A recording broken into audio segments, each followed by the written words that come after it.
Well, good morning, or good day, or night, depending on what time it is where you are.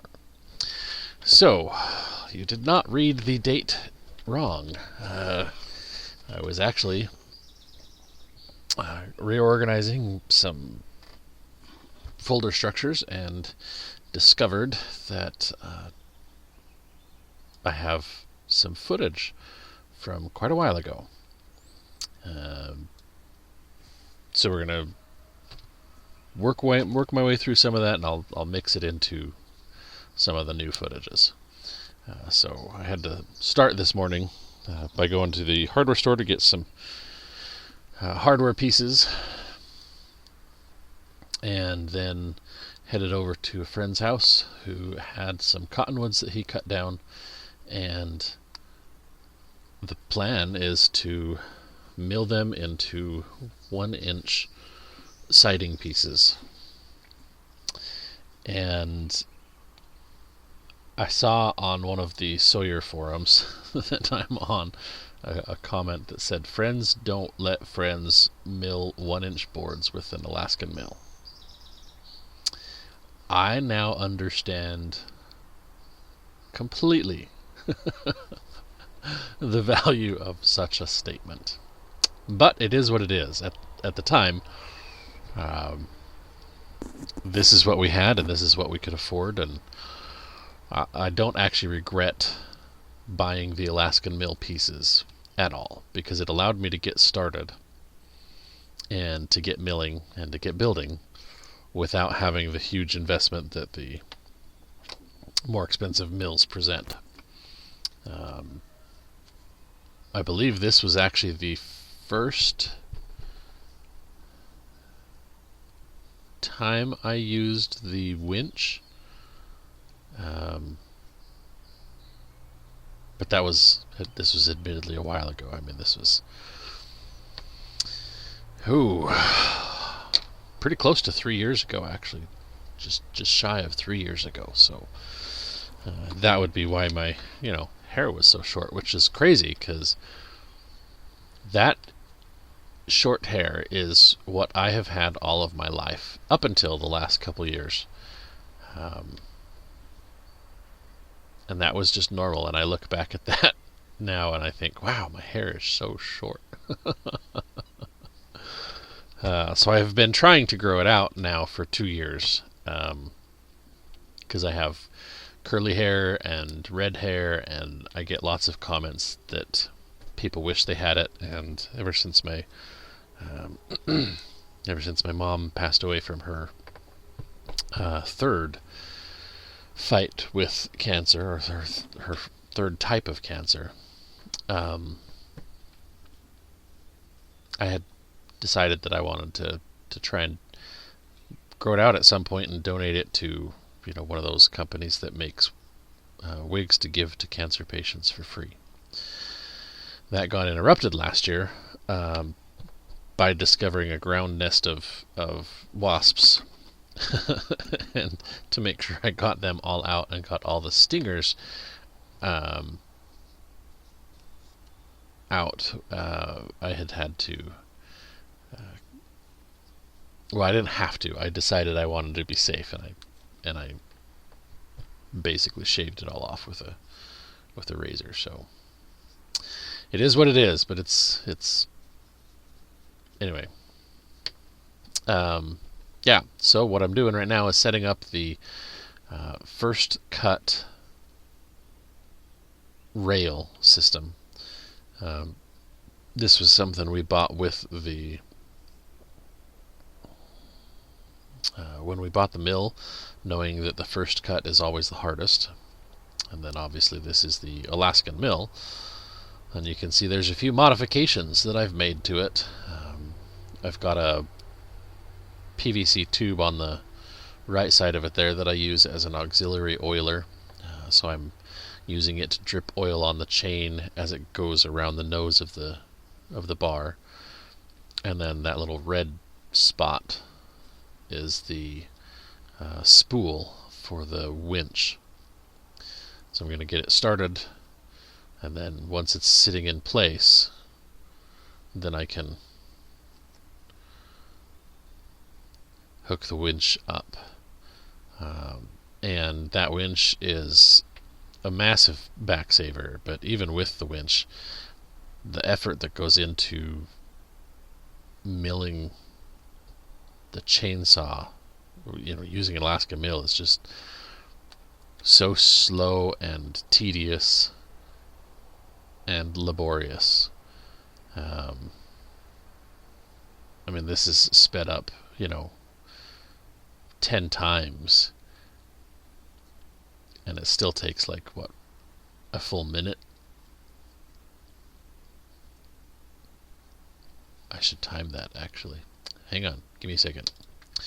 Alright, so it took from 4 minutes and 52 seconds when I started that to 4 minutes and 57 seconds when I finished and started to pull the mill off the rail.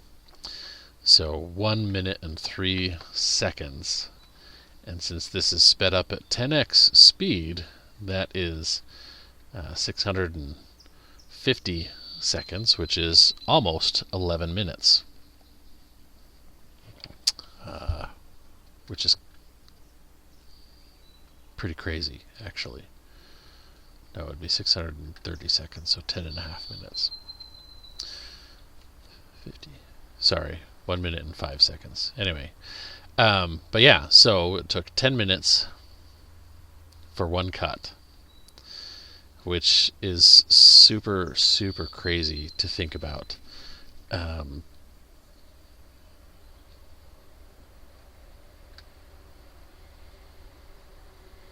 Just the amount of time it takes to do this.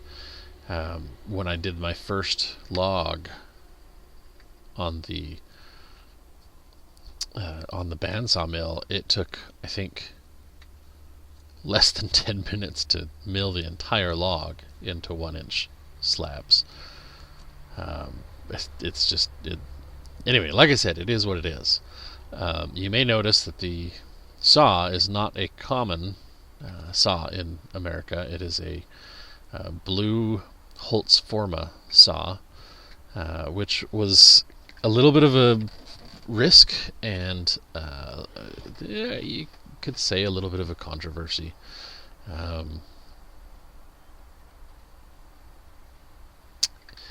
It cost us $167 to buy the mill head, to buy the saw head. And then I think we spent $400 total to get the 2 rail sets so that I could do up to 14 feet or 15 feet. We ended up having to buy the bar and the chain here from a local supplier, but because the Farmer Tech company was out of stock on those. But what it is a old version of the Still 660, and like I said, I don't actually regret doing that, because what that means is that for less than $1,000 we were able to get completely into the ability to mill what we need. It is not the most efficient. It is not the most back friendly. It is definitely not the fastest. But it is what it is. And if it was a choice of either waiting a couple of years till we could get the bandsaw mill,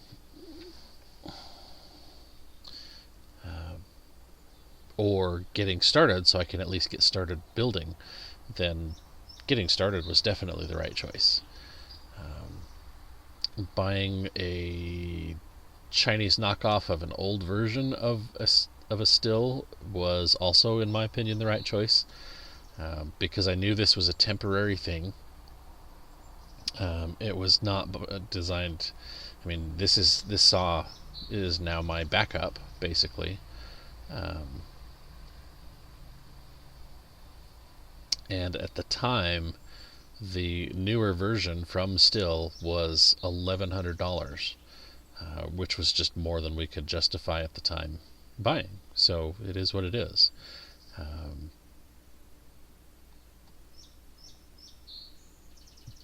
There are some advantages to the newer still, and admittedly, that $167 or whatever it actually was, I don't remember the exact amount, but that's what sticks into my mind,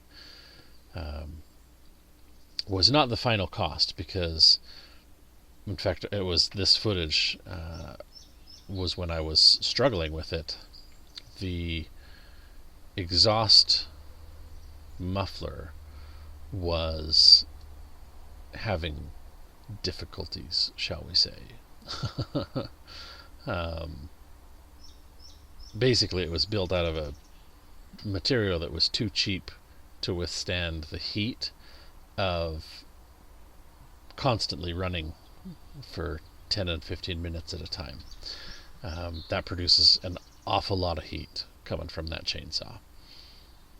Now, if I hadn't been using it for milling, honestly, it probably would have done fine if I was just using it to, fell a tree and then let it rest. Because then you're making several different cuts and you're pausing to check, and so it wouldn't be a constant battery of heat coming from the saw head. But I ended up going to the hardware store and buying some plumber's strapping and some threaded bolts and some high temp lock, thread lock, and that was able to get me through another couple weeks of milling until I could get the part ordered for the muffler, because it wasn't one that they actually had in the service center here in town, because again, this is a knockoff of an old version of Stihl. The newer versions would have given a better fuel economy out of the saw head, and an automatic choke, I think, is what the newer ones have. Not choke, automatic throttle adjust. I don't remember. The EPA had come out with some regulations, and whatever those regulations resulted in are what the current new version of the Stihl has. It does something automatically. I just obviously can't remember what. But yeah, this performs perfectly as far as what it does, and aside from the muffler, I've never actually had a problem with this. I take that back. Technically, you could argue this is a problem. Occasionally, because of the way that it's being run constantly, occasionally I do end up flooding it, and so I have to let it, basically either let it sit and air out for a little bit, or hold it without, try and just pull start it quite a few times with it wide open, so it just essentially flushes that through. But I've only had that problem, 3 times in the 150 times I've actually used it. Because I don't, while I'm adjusting and changing things, I don't let it just sit and run and waste fuel. I'll let it run for 30 seconds to kind of cool the engine down. Let it idle after I cut the mill, and other than that, I start it up when I start a cut, and then I turn it off when I'm done. So it gets started quite a lot.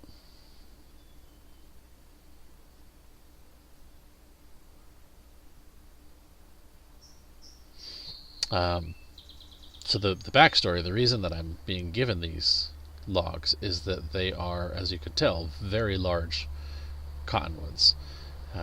These sections that I have currently visible are the smaller top sections of one of the trees. The main lower trunk of this particular tree is actually still in the forest off to the left there, and the friend who owns the property noticed that they were starting to fall on their own. They're just that big. They're just old, and the threat of having them fall in a windstorm while his kids are out playing, or something along those lines, is just too great. So he's working his way around the property and eliminating all of the cottonwoods. They are a native species around here. They're black cottonwoods, technically. There's no real difference between like these and the eastern cottonwoods, other than this particular variety just grows here in the Pacific Northwest. But for the most part, it's actually considered a weed.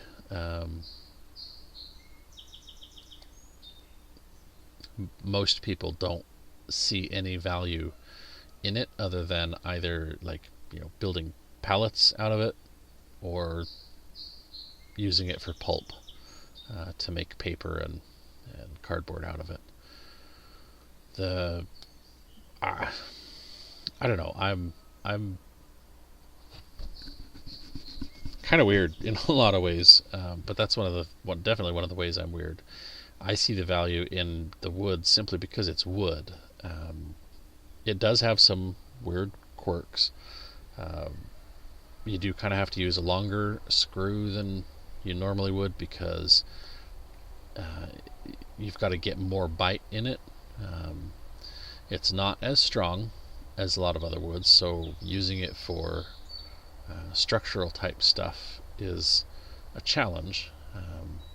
But the crazy thing about that is there's a way around that. I mean, so if you're building something and you need it to be a 2x4 and the wood is weaker, then you can compensate by simply building it as a 2x6 or a 3x4 or something,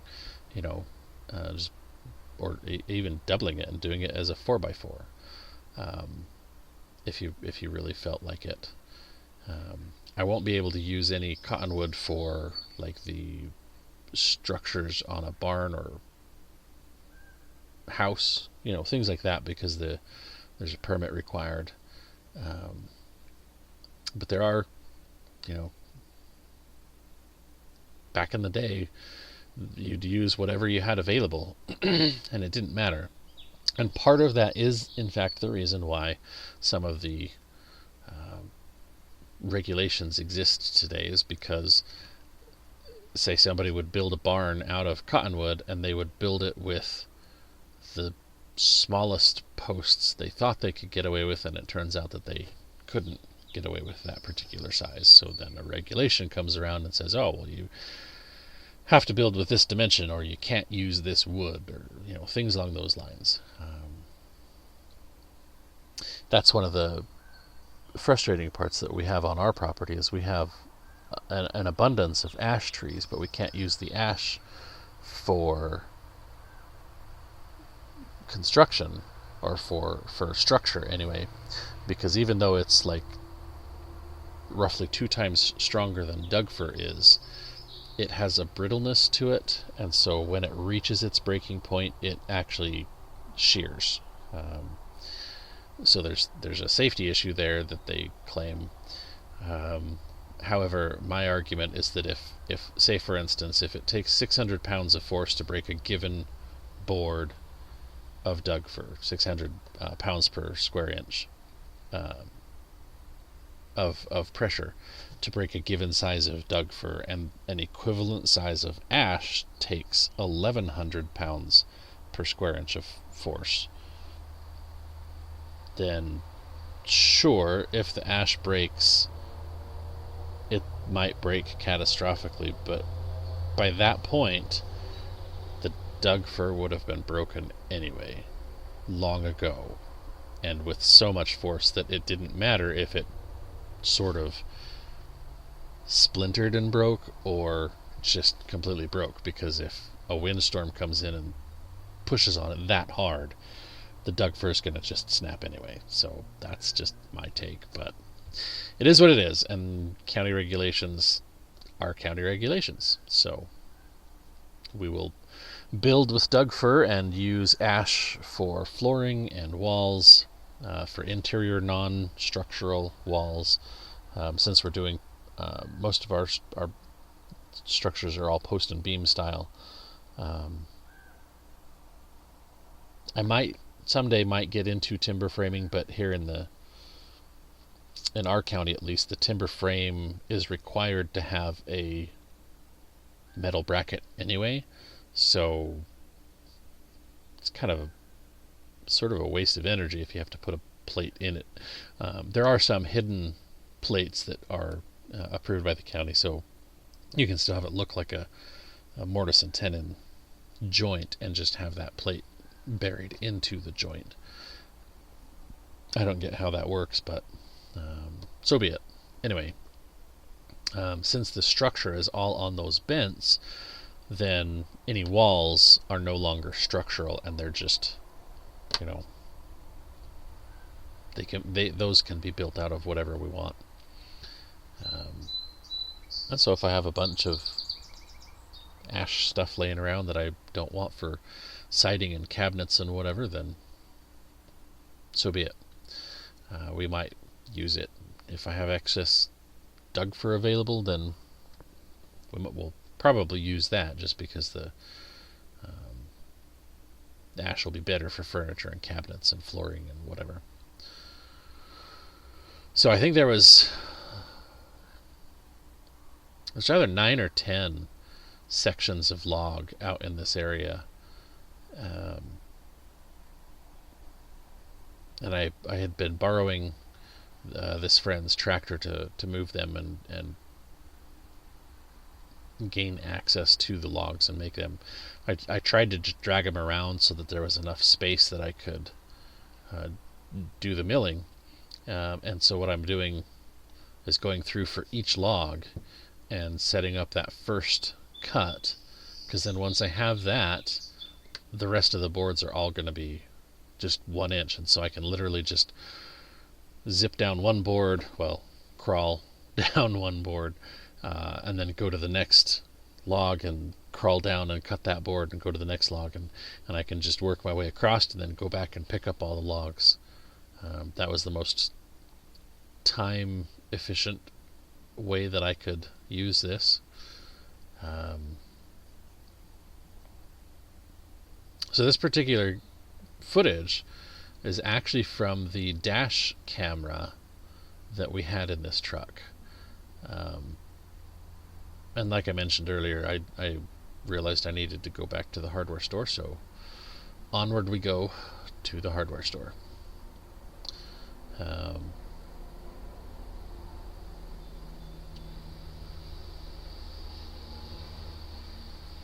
Driving through town, and yes, as a general rule, I do in fact always back into a stall.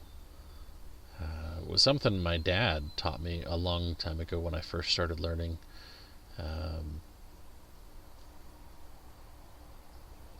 That it's easier to pull out of a stall than it is to back out of a stall, and it's easier to back into a stall than it is to back out of a stall.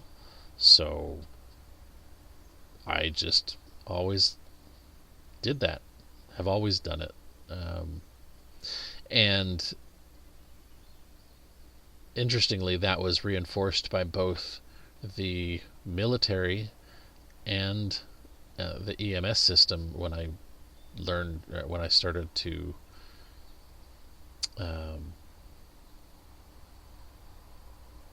drive ambulance. You always back into a space. I don't know. Anyway, so that is what it is. But yeah, so I went and got some parts, and am now back. And the footage is actually fairly decent. I mean, I've used it before. We just didn't have this particular truck before. At the moment, I'm backing up in. I believe it was so I could load some stuff into the bed.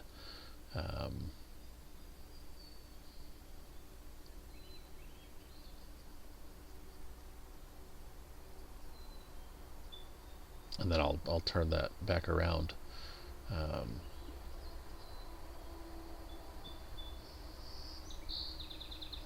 But yeah, it's been a good dash camera. It's an over the mirror style, so it's not a permanent installation. And I wish the company that made it still existed. I got it off Amazon, so it's probably a knockoff of something somewhere. I've definitely learned that Amazon is not a great place if you're actually looking to buy a specific brand and wanting to get that brand and have official, whatever.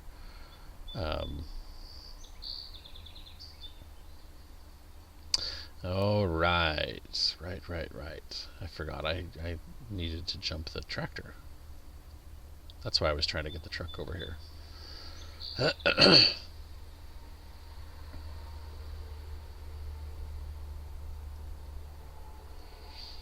But anyway, we bought two of them at the time because we had two vehicles, and we put one in each vehicle.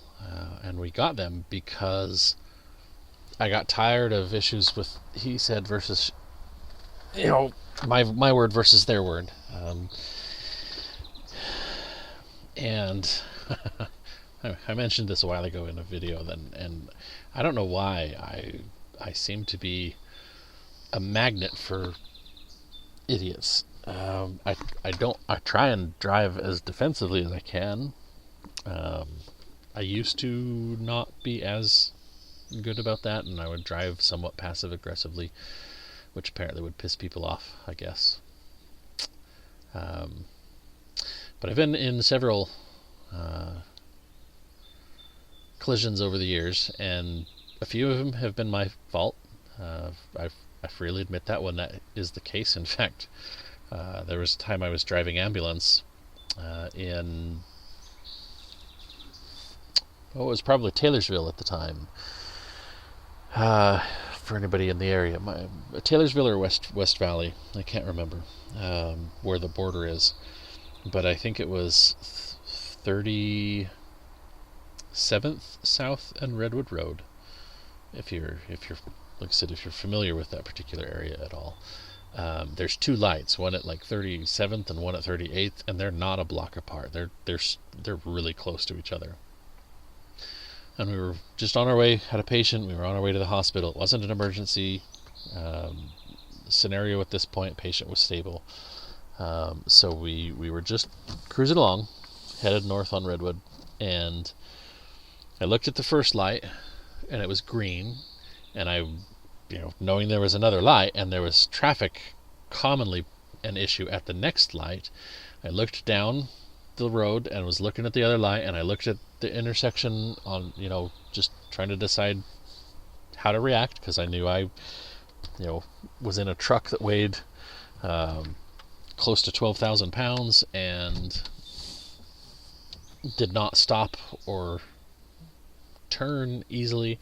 I also had it in the back of my mind that in the checkout process that morning, I felt like the brakes were squishy. I asked my partner about it, and he said they always were, and so I just let it go. And I, in retrospect, should have gone to the quartermaster and said, "Hey, I don't feel safe driving this truck because the brakes are really squishy." So it turns out, while they had always been squishy, this particular day they were failing squishy. Yeah. So regardless, that's all on me for not pushing that issue. So after scanning the intersection, I look back up, and the first light, which I'm about to go under, goes from yellow to red, and I do not have time to stop, and I'm maybe 30 feet away from the intersection. I don't have a choice, so I holler to the firefighters and patients to hold on. I think I said, sorry, hold on. And then I hit the brakes as hard as I could, and the truck slowed down a little bit. And like the pedal was literally to the metal. Like it was as hard as I had both feet on the pedal at this point, and we were slowing. And the brakes completely failed.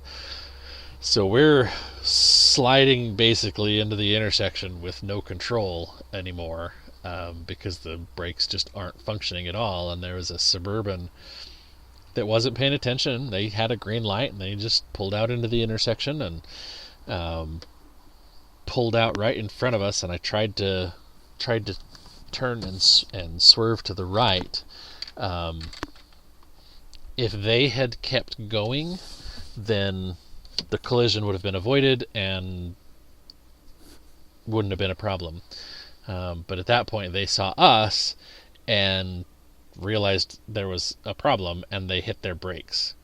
The front driver's side corner of the ambulance ended up hitting the rear driver's side axle of the Suburban. And the crazy thing about momentum is that we were going pretty slow at that point. I mean, I would have said we were almost stopped at that point, but the amount of force that was transferred from this big 12,000 pound plus ambulance into this little like 6,000 pound Suburban was still enough that it pushed the Suburban like 160 degrees. It was almost facing back the way that it came when it finally stopped. It was crazy. So checked on my patient, checked on the firefighters, checked on my partner. Everybody was okay. One of the firefighters later got out and was like, so why did you run that red light? And I was like, I wasn't intending on running a red light. I mean, yeah. So then the next thing I thought is, we're stuck in the middle of an intersection. I've got a bunch of warning lights all over the ambulance, so I turned the lights on, just to help draw attention and get people to drive around. And everybody said they were okay here, so I got out to make sure that the driver of the Suburban was okay, and she said she was. If I remember correctly, her Suburban was just her. There wasn't anybody else in it. My partner radioed dispatch that there was a collision, and since this was coming from an emergency person, I think it was less than 2 minutes when the cops showed up. So cops start looking around and evaluating. One of them goes over and starts talking to the driver of the Suburban, and one of them comes over and starts talking to me, and she says, so who was driving the ambulance? And I said I was. And she said, oh, okay, well, what happened? And I said, well, I looked at this light, it was green. I looked at that light, looked at that intersection, looked back up. This light went from yellow to red. I wasn't able to stop, and I ran the light. And she just like stared at me for at least 10 seconds. I mean, it felt like forever, but it was probably like 10 or 15 seconds. She just stared at me, dumbfounded kind of, and she was like, well, that's refreshing. It just blew her mind that I would just admit that I ran a red light. And I was like, well, I mean, that's this is what I told her. I was just like, well, that's what happened. I tried to stop. The ambulance didn't stop in time, and I ran the red light and hit them. And so that's exactly what happened. So she had me fill out the report and got some witness statements from other people, and we moved on our merry way. If you're familiar with trucks, if any of my friends from the old Gold Cross days see this, then that was truck number 555. That was an infamous truck. It was one of their oldest trucks. This was in 2007, and it was an old 91, 92 F-250, if I remember correctly. Everybody hated being assigned to that truck because it kind of always had problems, whether it was the AC went out for a couple of weeks or the starter would go out often. It was kind of a old problem truck. Nobody liked it. I had several people weeks later, when they would find out that I was the one that crashed 555, they would thank me for getting it out of commission, because it was they didn't repair it. They ended up decommissioning it after that. So rumor said anyway. I never saw it on the road again, so maybe that's true. But anyway, yeah. So the dash cam. Sorry, roundabout way of getting around to the dash cam. That was something that we decided that we needed because just stuff happens, and like I've even been pulled over for crap that didn't exist. I had a girlfriend in high school that was leaning against me, and I had my arm around her while we were driving, and I got pulled over. Couldn't figure out at the time why. The cop was walking up to the Suzuki at the time, and before he would even talk to me, he was like looking in the window, like he was mad. For whatever reason, he was pulling me over. He was mad. That was very clear. And he was going from window to window, and he like went back to the back of the Suzuki, looking through the window like 3 different times. Finally, it comes up to the window, and instead of saying, "Do you know why I pulled you over?" or which apparently is illegal in some states now because they consider that an entrapment phrase. But anyway, instead of saying that or saying, "Hi, how you doing today?" or whatever, the first words out of his mouth were, "Where's the baby?" I was clearly dumbfounded. I looked at my girlfriend, and she looked at me, and we were both extremely surprised. And I looked back out the window at him, and I said, "What baby?" And he said, "Where's the baby? I'm pulling you over because I saw a baby in your lap." And I was like, "I don't have a baby with me, officer." And like a third time, he was like, "Well, where's the baby?" And at that point, I have a little bit of a I can get myself into trouble. I'm a nervous laugher when when the situations get tense, I try and break it with laughter, which sometimes works and sometimes doesn't. And this was, on the one hand, was definitely the wrong time, but it did work. Excuse me, sorry. I still have a little bit of a bronchitis from the allergy issues recently, but so I looked at him, and I held my hands up and shrugged my shoulders, and I said, "Well, when I saw you pulling me over, I figured that's what was going on, so I threw it out the window." And I really do wish that I was making this up, because that was such a snide and dumbass thing for me to say. But it worked. At that point, he just stared at me, and like you could see the gears working in his head, and he stared at me, and there was absolutely nothing he could do. And he stormed back, like literally stormed back to his car. If he'd have been on a hardwood floor, you'd have heard every single step, and flipped his car around, peeled out as he was leaving, and I was just so stunned and shocked. We sat there for like 4 minutes. We just sat there. Like, did this really happen? Like, I waited until he was absolutely gone from the field of view, and then waited like another 2 minutes to just sit there. And we got to our friend's house that we were going to, and they were like, "Wow, what why are you guys late? I thought you were going to be here like 10 minutes ago. And we were like, I don't even know. Oh, yeah. So that kind of thing happens to me a lot for some weird reason. So having a dash camera,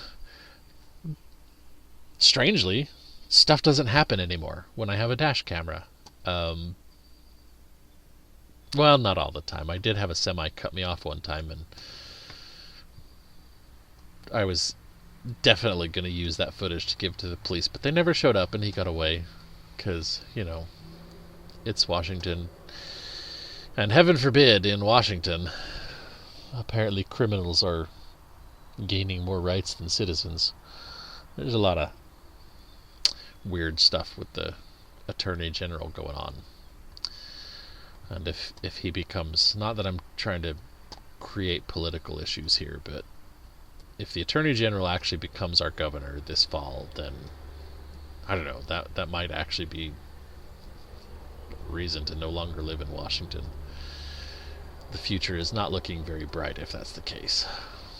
Who knows? Anyway,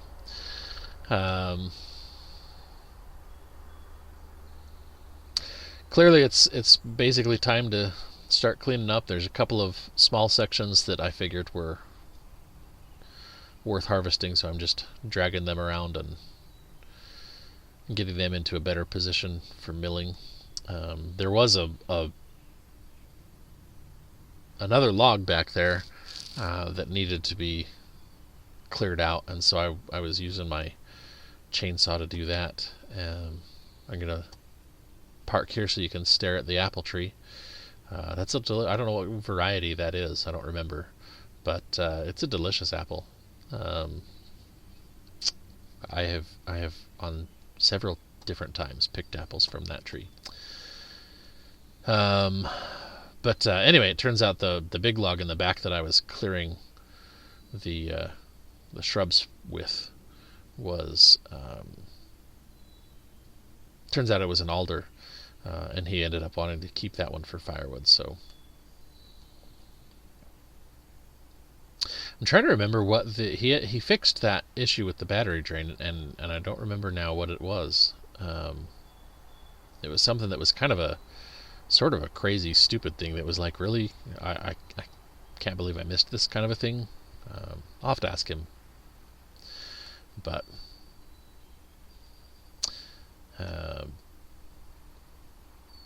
yeah, so I'm just gonna clean and rearrange things for the next day, get things a little bit better prepped. Like I said, as you can see, there's a lot of logs here. There's a lot of lumber available. If you're willing to just account for the issues that that the lumber has. The biggest challenge with the cottonwood, in my opinion, is that it doesn't like to get wet. Although I have a doghouse that's sided in cottonwood, and it's been that way for 3 years now so far, and has almost no overhang on the roof. So you can see exactly where the water splashes up onto the cottonwood, and it actually hasn't started to rot yet. So it's obviously not as rot susceptible as people think or claim. Or maybe I'm just lucky and this is a weird mutated version of cottonwood that, who knows. Anyway, most of the stuff that I build, I like having a really big overhang to keep the walls clean anyway, and that just helps to keep the siding dry, which means that cottonwood is more acceptable for that siding. So, but there you go. That's where I got for the day.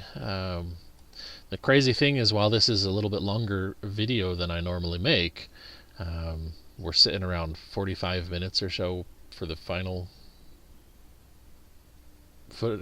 length, and this is 10 hours of total footage.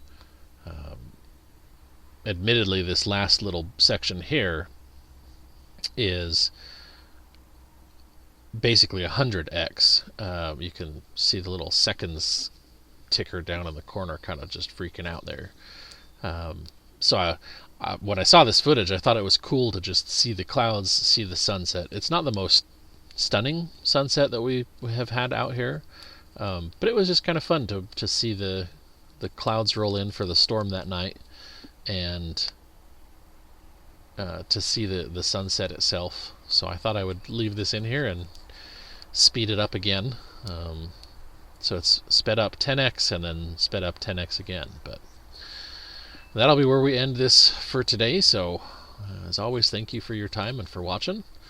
God bless you and yours, and stay safe and healthy out there.